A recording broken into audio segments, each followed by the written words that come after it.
Hello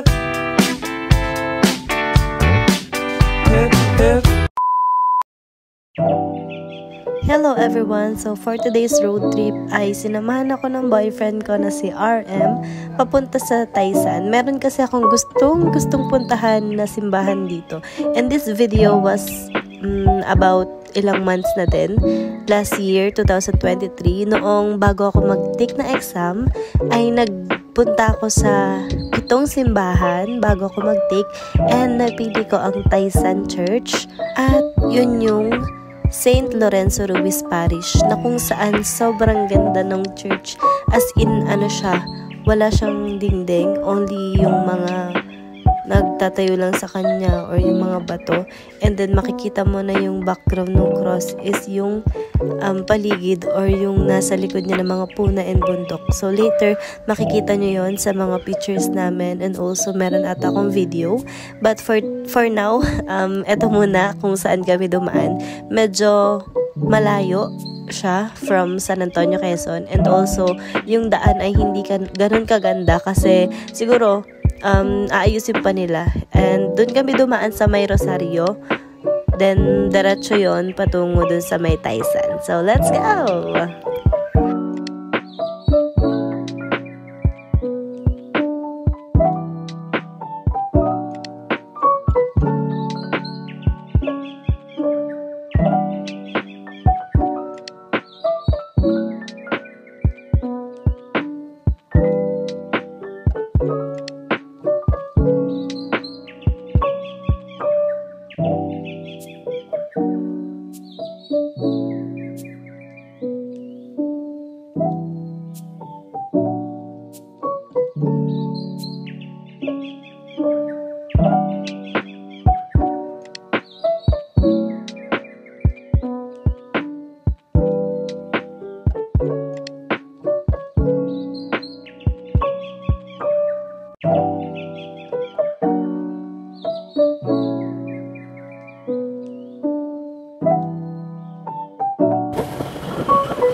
So, at this point guys, dito kami itinuro ng Google Map na dito daw yung sa St. Lorenzo Ruiz Parish Church. And dito medyo questionable na siya kasi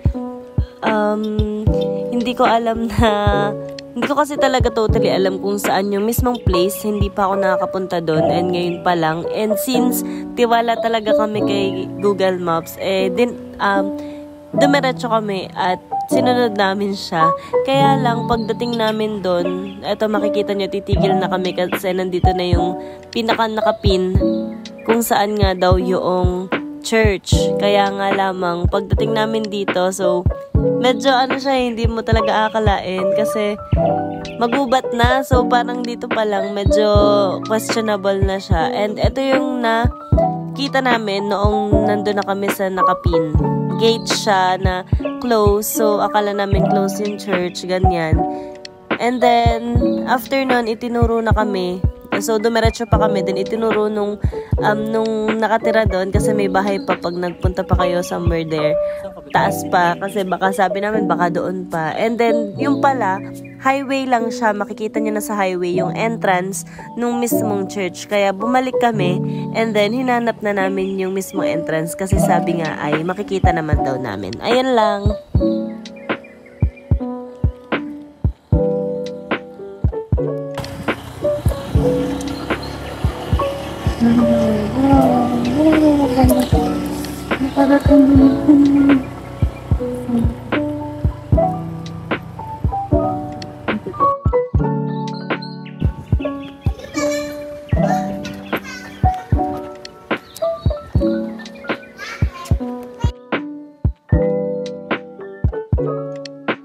So, as you can see, dala ko talaga yung mga lapis na gagamitin ko sa exam. And then, dito, nagtirik lang ako ng blue na candles. Kasi ang alam ko, ito may mga meaning dito kung anong color yung sisindihan nyo.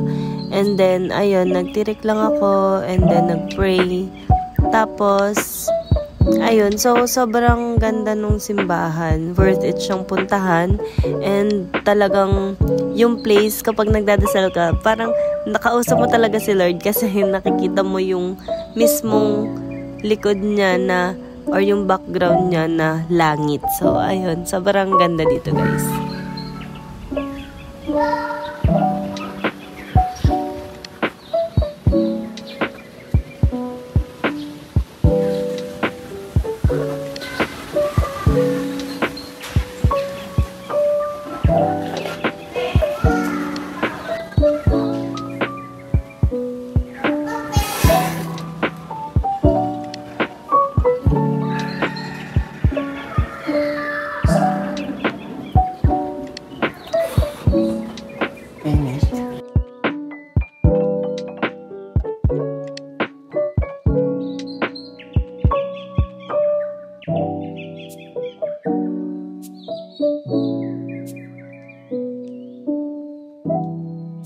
Yung mga gustong-gusto kong i-video dati pero hindi mo ginagawa.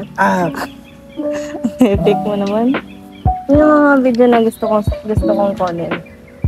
Kaya lang hindi ko magawa kasi hindi mo ginagawa. Gagawin. Oo. Bakit hindi? Wala naman ako kasalanan dati. Ay, sabagay.